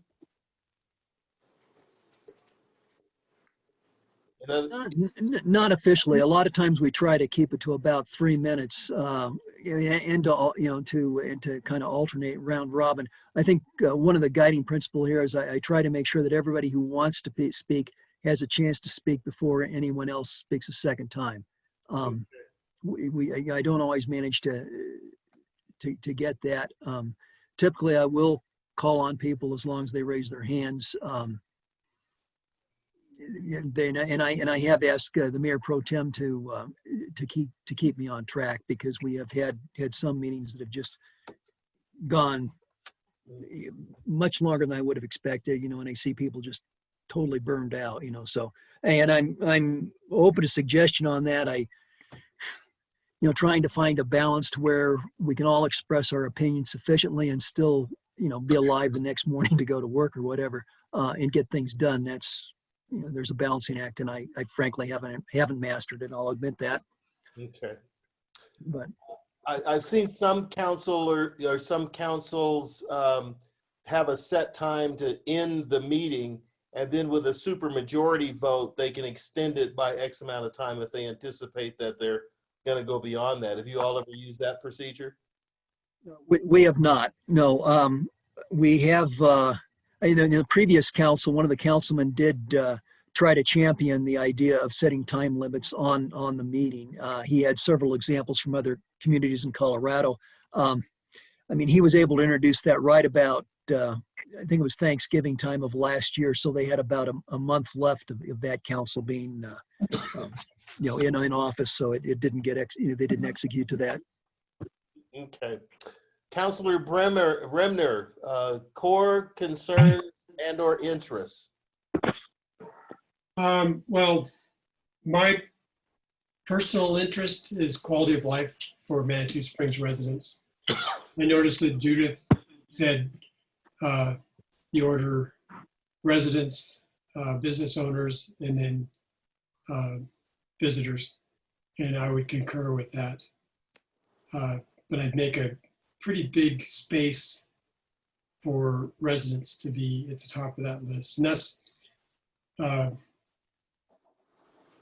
when you look at the incline, that's a really good example, because we had, as I think Judith alluded to as well, we have a lot of people that are agitating, to open the incline, but they were, almost none of them actually live here. There are people from outside who are very interested in opening it up. There are maybe 5% of the people that live here were in favor of opening the incline in a hurry. The rest of the people that actually live here, which I think are the ones that we should be listening to more than anything. Okay. So, Anything else, Counselor? no. Okay. Mayor? Okay, all righty. Thank you. Concerns and interests. Yeah, so interests, I think I'll start off with quality of life. That's something I think we all share. Following on the comments that Councilor Bremner just made, I think we have seen where we're under a lot of pressure from external forces to acquiesce to what they want. The example of the incline he gave, I think, is a good one. I think we'll continue to see pressure on the city for our resources, not just with the incline, but with some of the peripheral trails, with some of the resources that we have. I think we need to be vigilant and protective on that. To some extent, I welcome outsiders to a degree, but by God, there gets to be a time when you want your town back, and I think that's what the residents want. I think that should be a priority for us. I'm concerned about some near-term priorities that I think are both critical and central. The infrastructure is a huge concern to me. We have, in some cases, ancient water mains and sewer lines. One of the city staffers told me several months ago, he thought some of our sewer lines go back to the 1940s. I feel we're living on borrowed time. We are approaching, we're getting a handle on some of that, but I think we need to be very vigorous in focusing on those things, approach them with resolve, and focus on the basics and not so much the frills. I think a long-term, as we get through some of these near-term problems, I think we'll be able to develop a better long-term vision. I think the culture of the community could flourish. When a major concern long-term would be economic vitality. We have a fairly lopsided economy. We depend a great deal on our sales tax, which is basically tourism or tourist-based. So, I think this warning we got from the pandemic, that basically puts a chill through my bones. I'd like to see us embrace a more predictable future. I don't have the answer on that though right now, but I hope we can tackle it at some point. Thank you. Okay. And finally, Councilman Fortin. Thank you. And I kind of approached this at kind of a high level, and I did not tie them back to the core concerns in the book. But I think that, if I did, they'd fall under them. First of all, I had the agreement of the roles of council members to include the mayor and the mayor pro tem. I get the sense that there might be some misperception about what particularly the mayor and I do. So I think agreement on what those roles are and acceptance of those would be a mutual interest. And along with that, it becomes very clear the competing interests on the length of the meeting and the ability to discuss things. You have to get things done, but you want to also be able to present your case to the fullest degree. And those are definitely competing interests. You want to get the meetings done in a reasonable amount of time, but everyone needs to be able to talk. So balancing those is really hard. My second one is maintaining the culture and economy of Manitou Springs. I think that that's very critical and a huge interest for us. Just like everybody else, I had improving the quality of life for residents. And along with that, balancing competing demands. I have those as two separate things, but I would say that that's a quality of life for residents, businesses, and visitors. But there's other competing demands that we have to balance as well. And then I said, identifying and prioritizing requirements so that we can better help staff doing their job and creating a team between the residents, the staff, the council, and the businesses so that we can all work much more efficiently and reduce instability and frustration. And lastly, overall developing a strategy to kind of guide us as a council and a staff and a community into the future, at least over the next year and a half for this council. So those were some of the interests that I saw, but I thought everyone had really good ones. It just, you know, they're specific or generic or whatever. So thanks. Okay. And let's see, Council Member Chandler, did we get you? Yes, you did. Thank you. Okay. All right. Let me see my notes. Okay. Yes. Got it. Okay.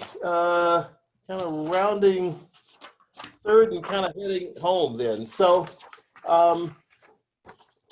next steps and wrap up. And so this is where I need some direction from you, and let me try and kind of frame what I'm hearing. First of all, thank you all very much for not only being attentive in reading the book or parts of it. Again, it's one that I would just keep on your bookshelf because it's useful, I think, in a variety of settings. But what I'm hearing to get to this adoption of what I would perceive now to be, Mayor, a revised code of conduct is that we start maybe with the basic document that you have, but to look at putting together some standard operating procedures or an addendum of some sort. Is there a consensus that we need to expand on that initial document that we have? Is there a consensus among the council members? Perhaps I could just Yes. ask for a show of hands. Anyone who's like willing to add sort of an addendum? Got 3, 4. Okay. Okay. Okay. So I guess we have nays. Any nays there? Okay. It looks like that's the consensus. And again, this is a workshop, so that's not a formal vote, but that's enough to provide direction. Right. And in the SOP or standard operating procedure or whatever we want to call it, as an addendum, what the couple of things that surface, and I want you all just to add, to my list, is there needs to be something to ensure that all the counselors feel that they've been heard, maybe a procedure or a process to get to that point. So something that would allow people in advance to know that it may take a little bit more time to, conduct the meeting. I would say even if it has to be continued, provided it's not an urgent issue. Is that correct? That we need to allow a little bit more time on some items and a process to do that? Mm-hmm. Okay. Yes. And then I heard something with regard to transparency. So does that go to when and how you're made aware of items or issues, or is there more to that, more than that? I mean, you're going to have emergencies that come up, but I heard something about transparency. You want to say more about that? May I speak to that, Wendell? This is Counselor Chandler. Go ahead, Judith. So bullet number 11 on the current draft of the City Council Code of Conduct states, follow established meeting protocols and decorum. Ensure that your actions are transparent to the public, both from a legal and ethical standard.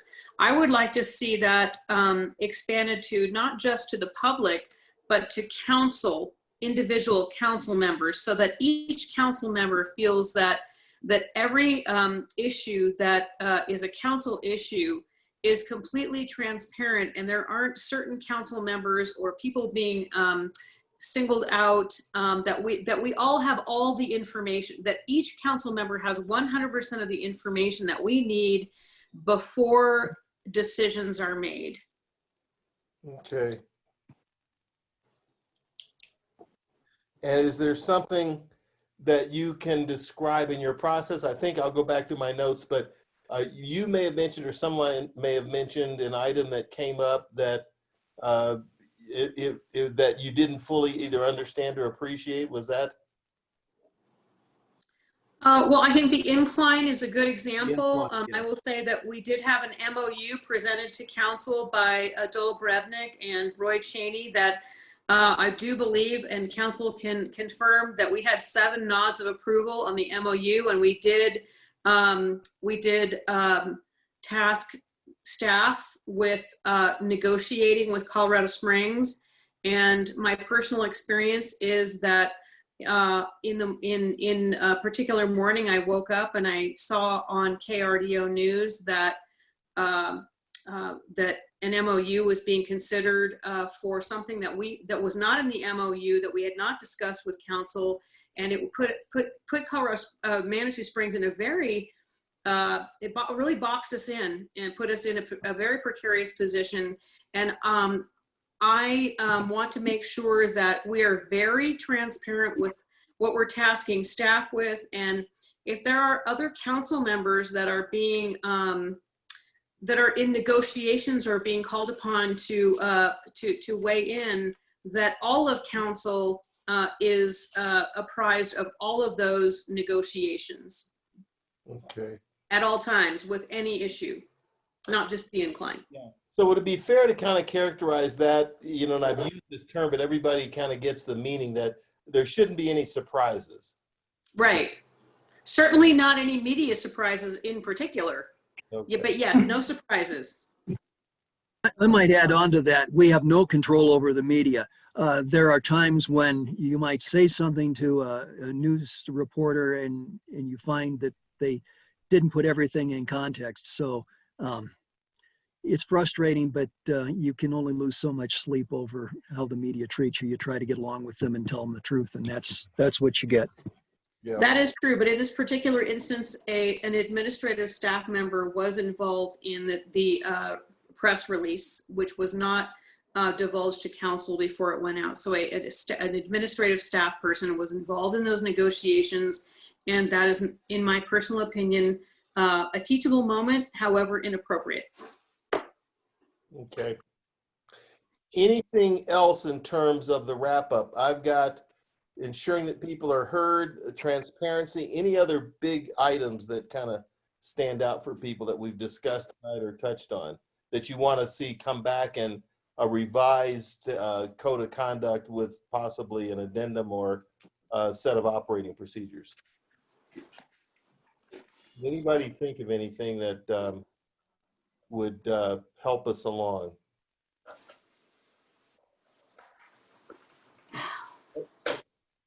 Okay, so Mayor, I just have one more, comment, but did you have anything in beginning to kind of wrap us up here?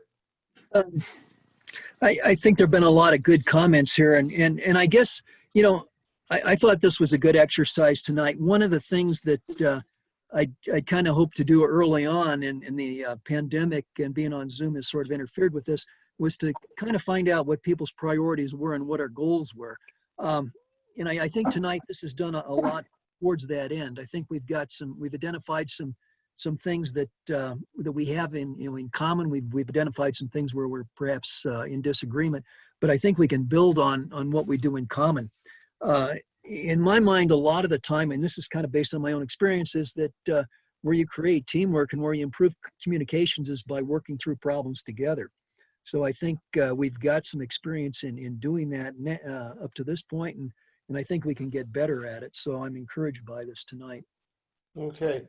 Certainly Well, I will put together a report with some recommendations back to you. I will try and get that done as soon as possible. I think I need some direction from Denise and the mayor in terms of the priorities of training. This was something that came up, after my initial contract was put together. We're going to try and cover it under that contract, but I will move as quickly as I possibly can to get back to you with some recommendations, but it's been very helpful. And I just want to close in saying that, it's been an honor working with you. You do have a great town and in the scheme of things, and it is recognized around the state. And like I said, I'm just honored to be able to learn a little bit more about it and see how I can help you out. So I appreciate the time that you've taken this evening, and Mayor, thank you and Denise for helping set this up. Thank you, Wendell. Okay, I'll promise to be back to you no later than a couple of weeks, if not sooner, with a report and some recommendations. Thank you, Wendell. Okay. Thank you, Wendell. Thank you. Great. Good. Well, thanks. Okay. Well, all right. We're now to receiving council correspondence. Does anyone have anything they'd like to bring forward? I do. Judith?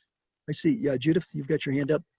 Well, let's see, it's Tuesday, right? So OSAC, we met with OSAC yesterday, and wow, an shout out to OSAC. They talked about trail maintenance, the budget, the pollinator project. I mean, so many things, and it was really a productive evening. Trail signage, COVID signage, so on and so forth. And it is a group of people that are just really on top of things. Looks like they're looking at a GOCO grant to get some workers up there to do some trail maintenance, so that's a good thing. And the other thing is we'll be meeting again tomorrow. We're meeting weekly now with regards to the Manitou Behavioral Health Initiative.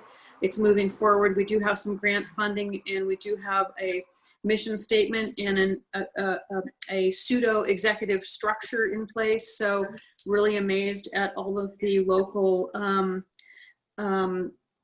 volunteerism and also input and more funding opportunities I heard today for even more funding. And so really an exciting initiative for Manitou, and that is all I have. Thanks.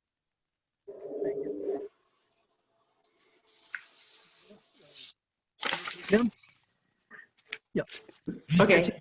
Okay, thank you. I can never hear you, John, initially. You're I'm sorry. totally blank, and then so I don't know if that's just me or not. Couple things. One, the Match committee met last Thursday, and you all should have seen Neil's email with an updates on that. I think that they moved out really smartly. They're coalescing into a really highly productive team. So I'm excited about how they're moving forward. One of the things that they will probably come to us asking for, or staff, is who should be the points of contact for the Hiawatha Gardens and the Carnegie Building. So they'll hash that around some more and then probably come back to us with that. Also, the URA met Friday, and a couple of things. They expect to initiate construction on Becker Street Bridge, I believe, by this year sometime. So yay, if they can get to that. Let's see, what else did I have from them? And one thing that they're very aware of is that throughout the WAP, the Western Avenue Action Plan, Manitou Springs will probably be the first one to see problems there, because all of Colorado Springs and El Paso County aren't passing through there as much as Manitou residents are. So they're looking, but only a portion of it belongs to Manitou. So they're looking at a process by which who to contact to get things fixed as that whole project is finalized. And they're looking at potentially having an opening ceremony for the Gateway Plaza where the Eagle is, perhaps in October, but there's still a couple of things that may adjust that timeline. That's all I have. Thank you. Councilor Bremner? Yeah, I've been stopping at the incline just about every day, down the base of the incline, seeing how things are going, and talking to people that are actually going on the incline using the reservation system. And everybody that I've talked to, I mean, to a person, is pleased with the reservation system. I didn't hear any complaints. They like the fact that there's smaller crowds. And the people down at the bottom are really professional. I've just sat and observed them to see, what they're asking people and what they're telling people. And they're asking the right questions. They're asking where they parked. And if somebody's walking over from the Bar Trail parking lot, I've actually seen one of them say, that you're not gonna be able to go up the incline because you parked over there. So it's all very positive. And I also, when I was over there yesterday, I noticed that there's a representative of the Incline Friends who was there, and I talked to him for a little bit. And at first he was a little bit, standoffish. He said some kind of insulting things to me, but when I came back later after I got on my run, we were able to have a good conversation and make some constructive comments. I've also been talking with some of the Colorado Springs, the trails coordinator, Emily Duncan, about the new trail that they built up to the incline from the right side of the incline. And it actually only goes up to, I think, stair number 1300. And so it doesn't quite reach up to 1800, which is where the bail is for the Bar Trail. So I talked to her about possibly building that trail a little bit higher. So it joins where the Bar Trail bail is.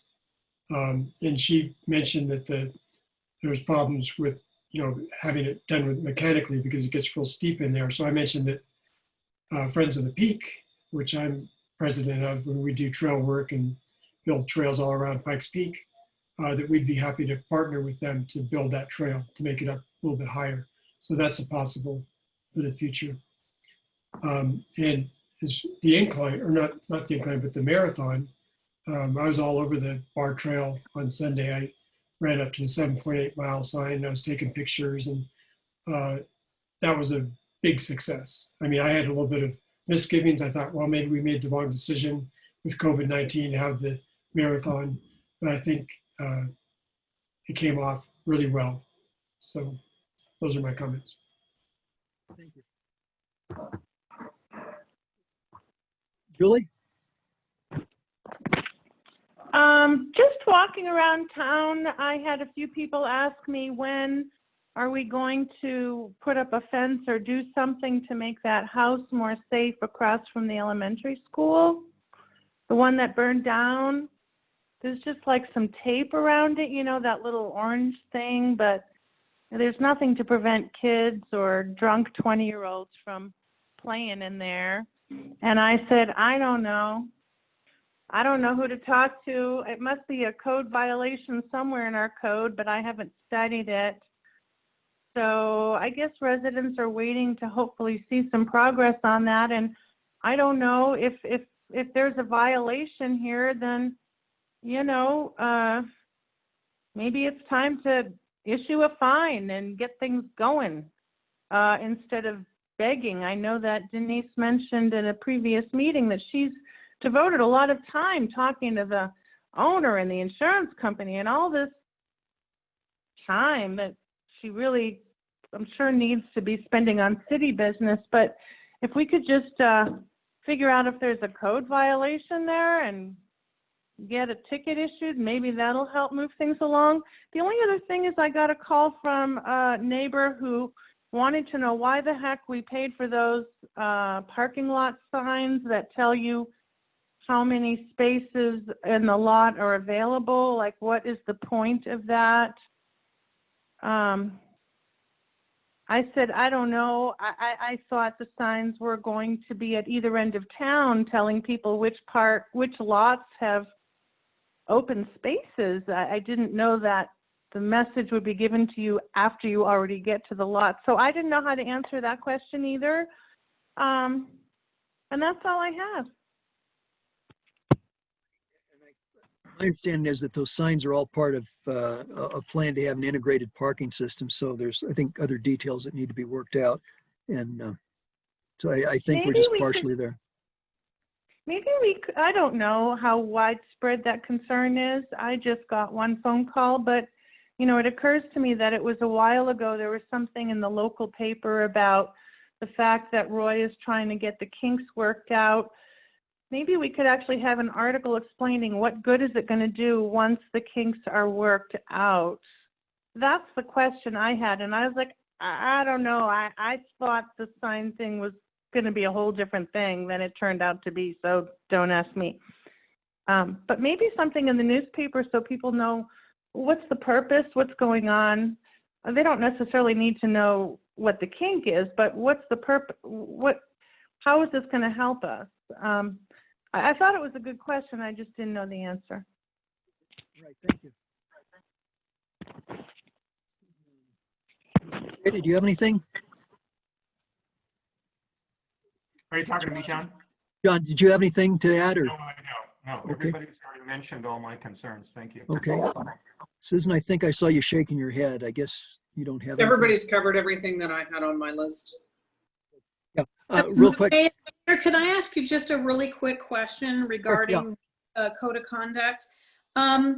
In order to expedite the next step on the code of conduct, would it be prudent if we have questions or comments to email them to you or to Wendell? Because he said he would be coming back in 2 weeks, but I think that council, if we have some things to offer, might be able to reach out to either you or him. So could you give us some direction on that? Actually, I would, if the city clerk would be willing to receive those, perhaps it would make sense to email Judy and then she could forward them on to Wendell. Okay, that would be great. Judy, would you be agreeable to doing that? If you'd be the point of contact. Yeah, so if anyone has comments relative or questions, et cetera, relative to the code of conduct, if you'd forward those to Judy and then she can get them to Wendell, that would be good. And Okay. also, I had one more thing that I forgot to tell you. Is it okay if I remark Go on ahead. that? Sure. Yeah, now's a good time. It's been a long week. We had a meeting of the Climate Action Work Group, and I have resumed the chair position of that group. And I just want to know that when the previous council approved Resolution 1919, and the first 6 agenda items have a 2020 date on them, and we focused on that, and I will bring you a report at the end of the quarter. We are well on our way to working on and or achieving those goals for the Climate Action Work Group, and I hope that Roy Cheney has something to say about the Tree City USA flag flying in Memorial Park. That's all I've got. Thanks.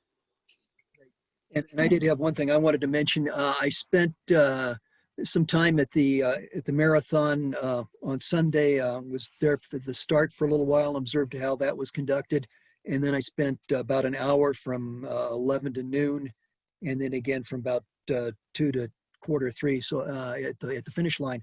And in general, it seemed to me like it was conducted very efficiently. I think they did as much as they could to handle the health concerns. All the runners that I saw, and I watched all the runners leave, they were all wearing masks. So when they left the finish line, they went off in waves. They were distanced. So I was pretty impressed with how the race committee handled that. At the finish area, they had things pretty well sequestered so that the runners were segregated from the general population.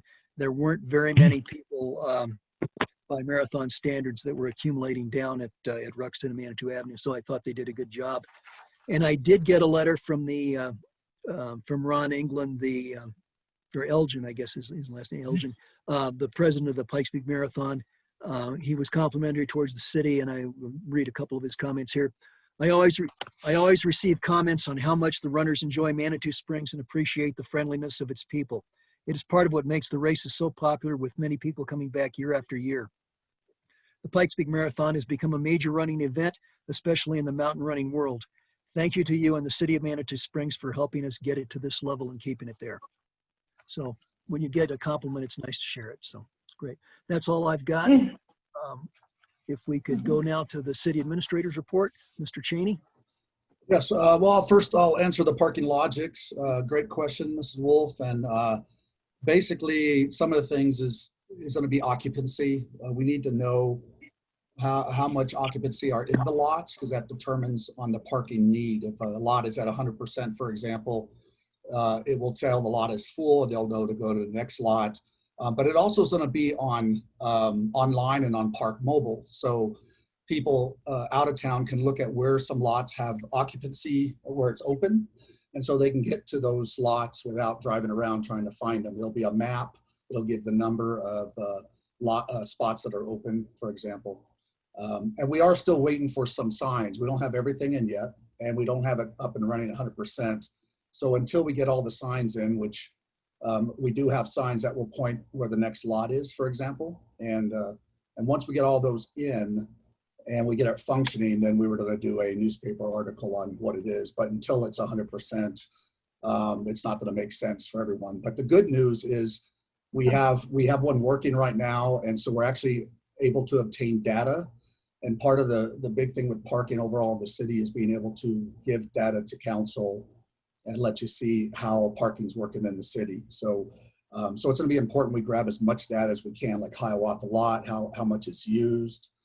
Do we have space? Do we need a parking garage one day? I mean, if all the lots are 100%, for example, that's concerning. Do we need to charge more so we can get the occupancy down and less traffic, et cetera? So hopefully that helps a little bit, but I'll have more for you as time goes by here and we get everything functioning. Tree City USA, we have the flag raised in Memorial Park. So take a look at it. We haven't had any windy days, so it's kind of just hanging there, but it's a beautiful flag, and it's a testament on all the work to the city on getting the trees in, and I'm so grateful of that tree in Mansions that decided to leave there. It's beautiful. It's almost as tall as me now, and that's my favorite tree. Overgrowth, Streets Department and Parks Department, we're going to meet tomorrow and talk about how we're going to tackle the sign, some of the growth around the streets, blocking the signs. It's been hard with the 50% capacity and trying to organize the departments to get that underway. So we're going to talk tomorrow and start knocking out, cleaning up on the side of the streets and the street sign areas for safety. And then this last thing, the swimming pool will expand their morning hours starting at the end of the month. They've had good success, getting a lot of requests to start a little earlier than 8 o'clock. So we're going to look at doing, I think, a 6 a.m. starting at the end of the month. So that's all I have. Thank you. Thank you. Denise? Good evening. I don't have a lot of updates. I've been spending most of my time on budgets and analyzing and seeing where we move forward and looking at that. So that's where I've been spending the majority of my time. In Councilor Wolf, the Pawnee location, we did talk about it last week. I will give you an update tomorrow or the next day. I'll send it to all council. Planning and code enforcement talked about it and was putting a plan together of how to move forward. So I'll get that back out to everybody of what we need to do. And I agree, it is a safety concern. We need regional planning. We've been working with them to manage through this. So I will give everybody an update on that. And then Mr. Shada, Councilor Shada, called me this weekend about an issue, and I want to do a shout out to Public Works. They were there within, 15 minutes, had it cleaned up in 30 minutes maybe. And I followed up with Councilor Shada and say it was cleaned up and done, but the crew did a phenomenal job and they were there in no time. So thank you for bringing that to our attention, because it allowed us to act on it very quickly. Thank you.